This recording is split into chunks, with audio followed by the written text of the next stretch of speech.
नमस्कार मित्रांनो, चांगलं चॅनलमध्ये आपलं स्वागत आहे. मित्रांनो, सूरजच्या आत्या आहेत आपल्या समोर. आत्या, काय आनंद आहे? आनंद म्हणजे आता काय गंगनाथ माऊन असाच आनंद आहे ना. हां, फॅन लोकांना सगळ्यांना. बर. तुमचा हा दुसरा अनुभव होता मुंबईला जायचा. काल कशा पद्धतीने फायनल वेळेस कसं वाटलेलं, काय चालू असताना जरा दागदुग वाटत होती का? काय होते? काळीच धाडधाड करत होतं, काय होतंय काय नाही म्हणून. हां, असं म्हणजे रस्त्यावर लय काळीच धाडधाड करत होतं. बर. शेवट 3 मेंबर होते, निकी, अभिजित आणि सूरज. दरवाजा उघडताना सूरज म्हणत होता, मला एवढा कॉन्फिडन्स आहे आणि जिद्द आहे की मला माहिती आहे, मला माझ्या फॅन्सवर विश्वास आहे आणि मी त्यांना देव मानले, त्यामुळे ते मला वाचवणारच. त्याबद्दल काय म्हणणं होतं? त्याला त्याच्या फॅनवर बी विश्वास होता आणि महाराष्ट्रावर बी होता आणि आमच्या मरी मातावर तर लय त्याचा विश्वास होता की मीच घेणार. आणि शेवटपर्यंत त्याला ऋतिक सर म्हणत होतं, काय सूरज ट्रॉफी कोण नेणार? तो म्हणला, सर मीच नेणार, सर मीच नेणार म्हणायचा. आणि ते पहिल्यापासून जिद्द आहे त्याच्या मनामध्ये. त्याची पहिल्यापासून मनात मीच नेणार, बारामती तालुक्यात मीच ट्रॉफी नेणार. सुरुवातीला बरेचसे खडतर प्रवास झाला, बरेचशा अडचणी आल्या सुरुवातीला त्याला. म्हणजे तो म्हणायचं, तो बिग बॉस तिला भरपूर अडचणी आल्या. कारण सूरज म्हटला की बिग बॉस मला गेम समजत नाहीये, कशा पद्धतीने मी खेळू. त्यावेळेस बिग बॉसने एक त्याला कन्फेशन रूममध्ये बोलवलेलं आणि सांगितलं की तू तुझ्या पद्धतीने रांगडेपणाने गावातला जसा असतो त्याच पद्धतीने गेम खेळ. त्याचा फायदा झाला का? त्याचा फायदा झाला की त्याला काहीच कळत नव्हतं, गेम ही म्हणजे काहीच कळत नव्हते. पण त्याला नंतर ते कळायला लागलं, सगळी पोरं बाकीची मेंबर खेळत होती ना, तसं बघून बघून बघून मग ते खेळायला लागलं आणि मग त्याला गेम समजायला लागली. तिथनं पुढं ते चांगला खेळायला लागला. शेवटपर्यंत म्हणजे जिद्दीने खेळला ते, आई मरी मातेच्या आशीर्वादाने. आज सूरजचे आई वडील असते तर, आज सूरजचे आई वडील असतं तर आता हे आनंद कुठं म्हणजे गंगनाथ मावला नसता, कुठं ठेव कुठं नाही झालं असतं. लहानपणीच असं घडलं, ते न घडायला पाहिजे होतं, परंतु त्या जिद्दीतून त्यानं हे महाल साकार केलाय म्हणावं लागेल 100%. आणि ऋतिक सरांना म्हणला की मी माझ्या घरावर घर बांधल्या, बिग बॉसच नाव टाकणार.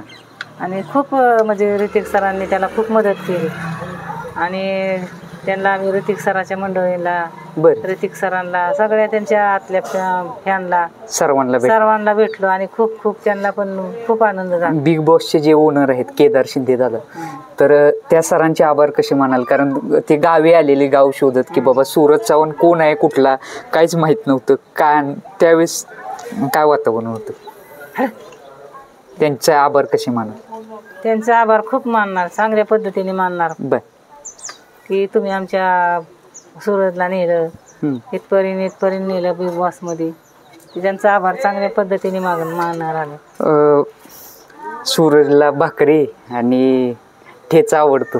भाकरी, मिरचीचा ठेचा, काय पण कालवण. आता म्हटलं का की बाबा आत्या आल्यावर मला भाकरी आणि ठेचा करून दे, काय झाली का नाही चर्चा? काय नाही तसं काय चर्चा झाली, पण जवळ घेतलं माझ्या, मला ट्रॉफी दिली हातात, म्हणलं बघ किती जड ट्रॉफी आहे, आणि फोटो काढू म्हणला आपल्या दोघांचा.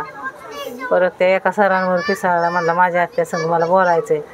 ती म्हणली आज नाही बोलायचं, आता उद्या. म्हणला माझ्या माणसासंग मला बोलून द्यायना, चिडला होता जरा व्हायचा. मी म्हणलं राहू दे बाळा, ये तू आता घरी येणार आहे, मग बोलू आपण काय बोलायचंय ते. काल केदार शिंदे दादा आहेत, तर त्यांनी एक डिक्लेअर केलं की त्याला पिक्चर मध्ये पण घेणार आहेत ना. आणि आम्हाला झापूक नाव आहे, झापूक. पण आम्हाला असा प्रवास म्हणजे आम्हाला जायला पण गाडी पण नव्हती इथं जाताना.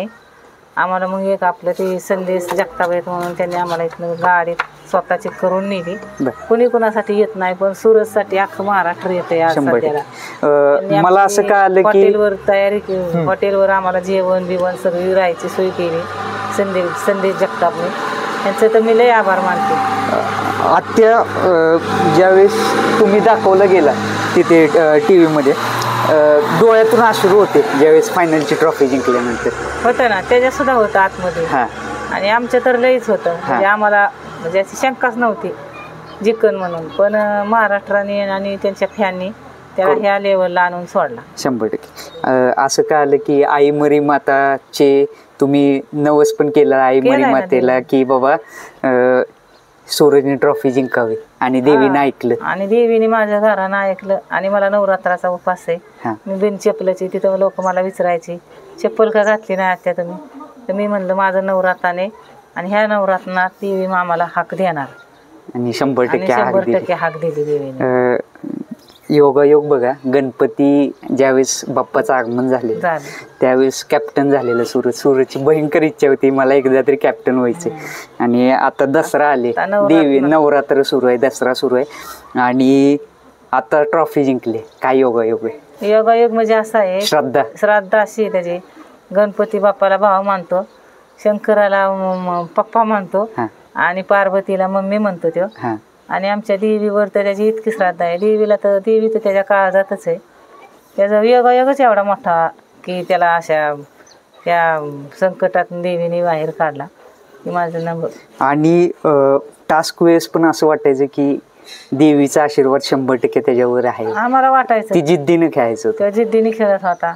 इतका तो आजारी असताना सुद्धा, त्याला दम्याचा आजार आहे, पण तरी सुद्धा तो जिद्दीनेच खेळत होता. शेवटपर्यंत जिद्दीने खेळत होता. शेवट त्यांनी त्याच्या फॅन लोकांनी त्याला डोक्यावर उचलून घेतला. फॅन्सला काय सांगाल, जे प्रेम दिलं फॅन्सला? मी फॅन्सचं लय मोठा आभार मानणार आणि अख्ख्या महाराष्ट्राचा सुद्धा आभार मानणार. धन्यवाद. धन्यवाद.